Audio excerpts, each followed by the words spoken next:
Hi, and welcome to the Nook. Welcome to another video on this channel. Thanks for joining me.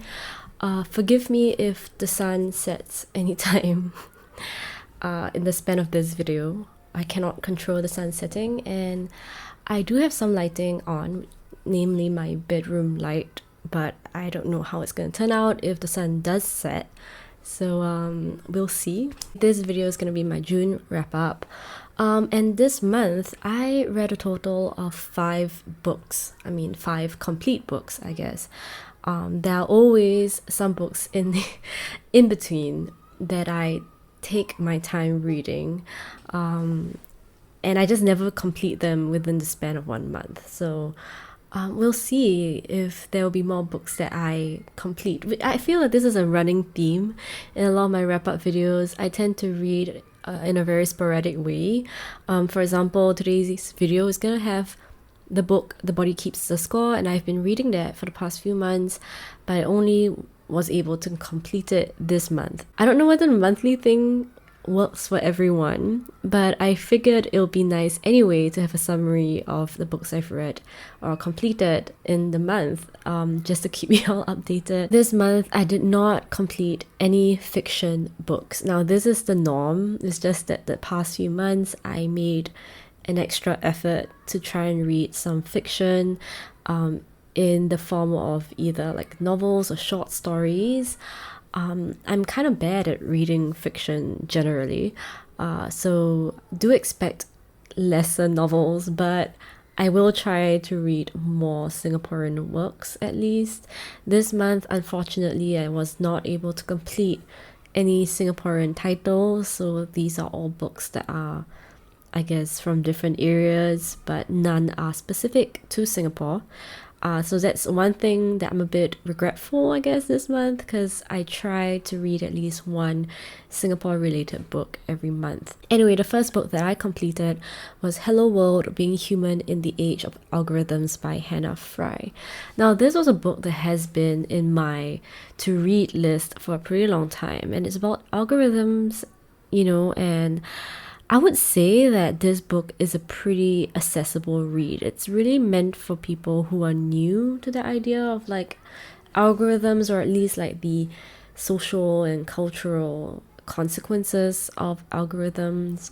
And Hannah Fry writes in a very, very like approachable way. There are a lot of different case studies which she uses to sort of argue both sides. While algorithms help us to reduce the time that we need to do certain tasks, there are also a lot of times where we overly trust algorithms to do the decision making for us. I think in the end, and Hannah Fry kind of argues that we gotta be really careful about the way that we implement algorithms, and that actually today we have to be a bit skeptical of the way that we implement these algorithms. For example, like questioning how they were constructed, questioning where they're being implemented.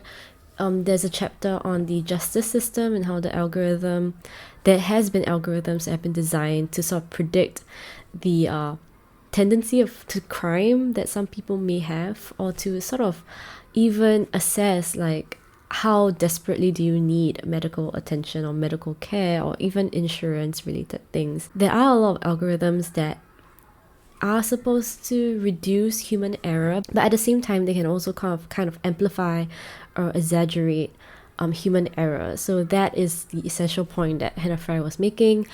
I sort of lost my attention throughout the book because I did feel that some of the case examples or some of the like evidences that she uses are very superficial, and I don't feel like her analysis was very deep. But I would say that if you are new to algorithms, or you're just new to the whole concept of, I guess, what technology might look like today, then this book would be a good one. But I would say that I found it a bit lacking at times, the analysis, and the examples used are very, very specific to the region, which is the US. So I would have appreciated a more diverse selection of anecdotes or evidences. So those were my caveats, but overall it was a breezy read. Gives you some things to think about if you're an average person, to think about algorithms. There was actually a documentary by Vox, I think, or was it Vice? I don't really know, but I'll link it down below about how algorithms has an impact on race in America, which I think would be really interesting to watch, even if you don't read this book.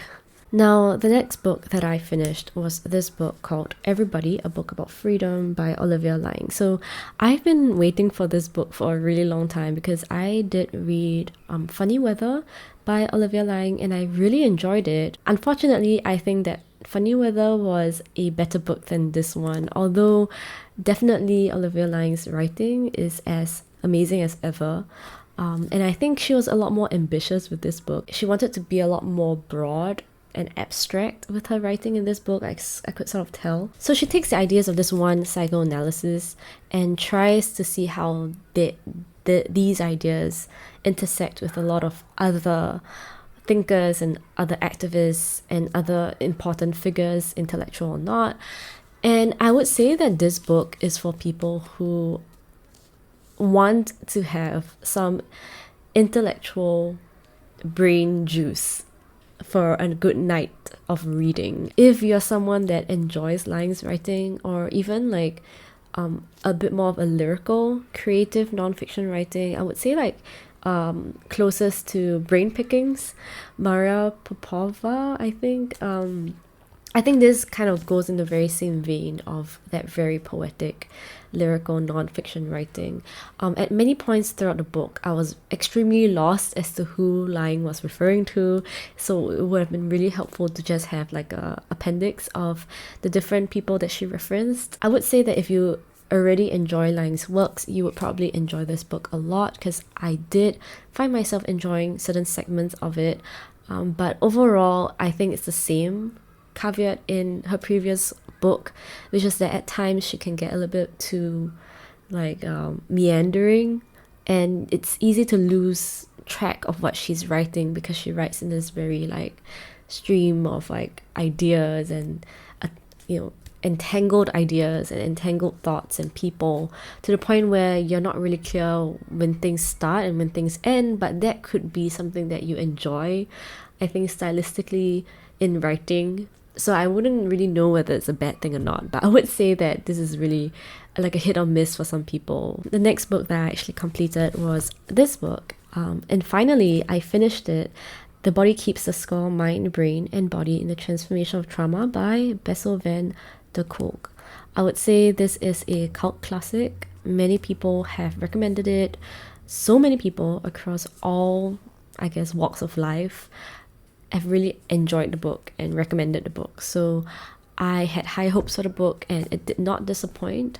I would say this is a great book for the nerd in me that is equal parts, optimistic and idealist, but also equal parts wanting to be scientifically rigorous, or like wanting to have things proven with evidence. One thing that really stood out to me was the humility of the author in question, how the author was always very open to new treatments, very open to figuring out the best ways to help his patients. Even if these ideas initially sounded ridiculous, even if they sounded like pseudoscience, he would give them a try and he would give it his best shot, like understand the mechanisms behind the treatments, understand the psychological effects, like were they able to be explained through controlled testing, what are the best ways to implement whatever techniques for people who have been affected by trauma. And I think that this is something that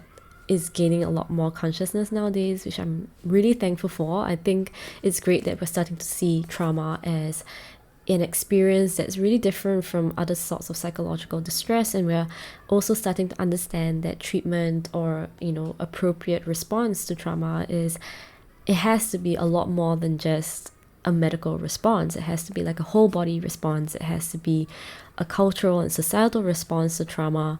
And I think this book is really, really important in addressing those pain points, I guess, and talking about trauma in society. So I would recommend this to everyone. I would say that no matter where you are in life, or like who you are, what your profession is, or what kind of role you occupy in society, I think trauma does affect a lot of us, be it in yourself or in your close ones, your loved ones, your family, your friends. Trauma definitely touches, different, I mean, almost everyone, because sometimes it doesn't even matter how severe the distress was. It's really about your systems that cope, or your systems that receive the stress. Everyone goes through that differently. The science can get a bit dry, but I would say it is the essential kind of dry, or like the exciting kind of dry. It's like the, oh wow, like this technique works, and to really uncover the mechanism behind how it works is really, really cool and intriguing. So I would say it's that kind of dry. But if you're someone that's just not interested at all in psychology, you might have a hard time reading this book. But it's really worth it in the end, so I would still recommend it highly.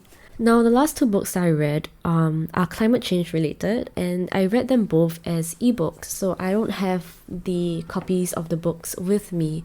But the first book that I finished was Less is More: How Degrowth Will Save the World by Jason Hickel. Now, I've talked about this book so many times on my channel. I talked about it in my reading list on work video, and I've also talked about it in my previous video about degrowth, and it was the book that sort of inspired me to make that entire video talking about my personal relationship to the concept of degrowth. I would say that this book is pretty amazing. It's very relevant. It's really very, very pertinent, I would say. Jason Hickel is an anthropologist by training, and it shows in his writing. I think it is really fun to read an anthropologist's take on economics, and to really go deeper into our fundamental beliefs about economics, which I have been grappling for the past year because I've never really studied economics. I've always felt myself as like someone that was kind of like repelled by economics, or like the idea of economics. But I realized that it's so important to understand it and how it runs our society. And I think that Jason Hickel provides, a really good take on very fundamental beliefs about the way that we live in this world. For example, it's not just about the growth imperative, it's really about the way that we separate ourselves from nature. And I've seen other books that talk about this as well, namely Breeding Sweetgrass, but also a lot of other books about climate change do talk about this very fundamental divide that we have in our heads, that nature and human is completely separate. I would strongly recommend this book for people who are willing to be moved, because I think there's a lot of ideology at play in this book. This book is talking about beliefs and ideology at the most basic level. So if you're someone that's looking for like a deep dive into economics, this book is not for you. This book does not talk about very technical things. But if you are someone that tends to read books about the economy, I would strongly suggest you to pick up this book, because I do think you kind of need to balance all this technical knowledge about the economy with some vision for the future. I think this book was so deeply influential for me because I have been reading so many books about despair. I have been reading so many books about inevitable change, about how capitalism is so freaking bad, and it's just critique layered after critique, and I was just so tired of like feeling as though there's nothing I could do about it. I mean, I still feel that way. But I do think that writing that promotes this anti-colonial, anti-imperial, post-capitalist vision is so crucial in the way that we see the world as we move forward. I know I'll be super interested in reading more solar punk fiction in the near future, because I feel like the most important thing for me right now is to learn how to articulate visions for the future, which I feel I am completely lacking in, because I can have as much theory, I can have as much technical knowledge, but it doesn't matter if I cannot even I can't even create or to even envision a future where things are better. So that's what I'll be focusing on, and this book was one of the first few books that I picked up wanting to go down that route, and it definitely helped.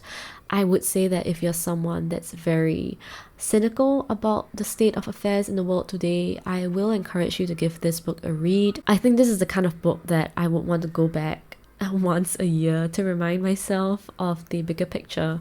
So that's exactly how influential this book has been for me. I don't know whether this would, be the same for everyone, but no matter who you are, even if you're skeptical of the idea of degrowth, I would encourage you to read this book. If you are interested, in any sort of progressive politics or any sort of, I guess like even leftist content, this book would definitely be a great addition to your reading list. The last book that I finished for this month is an anthology. It's called The Tale of Two Planets, Stories of Climate Change and Inequality in a Divided World, that's edited by John Freeman. Freeman. I'm really glad that I picked up this book because this anthology was a very pleasant surprise. It is about climate change and it features a lot of authors that are pretty renowned. I mean, pretty well established. There's a mix of nonfiction as well as fiction, short stories, just a lot of different types of works. There's also poetry as well. There's even like, a short piece on a photographer based in China. I mean, there's just so many different types of writing in this book, and I think that's the beauty of such an anthology. Aims to bring together like diverse perspectives about climate change from, really different geographical locations, and I would say it is successful in that endeavor. I would say that this is the book that is so 2020, like this is such a present moment book, if you kind of get what I mean. It's a book that can't be published at any other time other than now, and I think for that reason alone, it's a great book to pick up and to read. Some of the short stories have really stuck with me. I think the biggest takeaway that I have from this book is how climate change affects all of us. And when you read about climate change, it's easy to pick up books that are all about the stats, like facts about the sort of rate of extinction. I mean, I myself have read so many of these books over the past year and I've greatly enjoyed them. But I think what's really lacking is contemporary voices about the state of affairs, like in our everyday lives. How do we feel climate change? I think a lot of people don't want to acknowledge the impact of climate change today because we simply don't have stories about the effects of climate change that are happening to us right now. I mean, they are happening to people right now, but we just don't recognize that, or we don't talk about it as much as we talk about forest fires, or we talk about hurricanes and storms, but we don't talk about the feeling of grief or like the feeling of loss that people feel, not just for the environment but for the way of life that they've had, or the way that poverty is being experienced, or the way that love and relationships, all of these things are changing in the face of climate change and in the face of like an inevitable rate of change that's coming. So I think this book was really helpful in understanding that and to really drive home the idea that climate change is, it's real, not in the sense that it is happening, like factually it is happening, but it is on the level of the everyday. It's going to be such a major part of our everyday life. And right now we're seeing the first stages of that kind of existence, which to me I think is pretty scary, but it's kind of, like that's kind of reality right now. We're just kind of having a bit of a reckoning right now. So yeah, that's the end of the video. That's the 5 books I read this month. I was able to talk about them quite a bit, surprisingly. I thought I had nothing to say, but apparently I do have a lot of things to say about these books. To have 3 life-changing books in the span of a month is kind of like a lot. So I hope that kind of showed in the video. Anyway, thanks for joining me for this video. Thanks for watching this video. And for returning to this video, if you are a subscriber, going the months ahead, I might be experiencing a lot more shifts around my life. So work-life balance is going to be a major theme for me next few months, but we'll see how that might impact my reading. If you enjoyed this video, don't hesitate to leave a like or a comment. I really love reading all of your comments, and I sincerely am so happy that my content makes y'all feel something, or like helps you learn something, or helps you get through something. I think that is like the most amazing thing that anyone can really wish for. So I'm really happy, I'm really grateful that I get to do that through this channel. Thanks for staying with me till the end. I hope you're having a good week. If not, I do hope you'll get a good night's rest tonight, because you deserve it, and I hope that tomorrow will be a better day for you. Hopefully, fingers crossed. Yeah, I guess what we can do is just hope for the very best. And thank you so much. See you in the next video. Bye.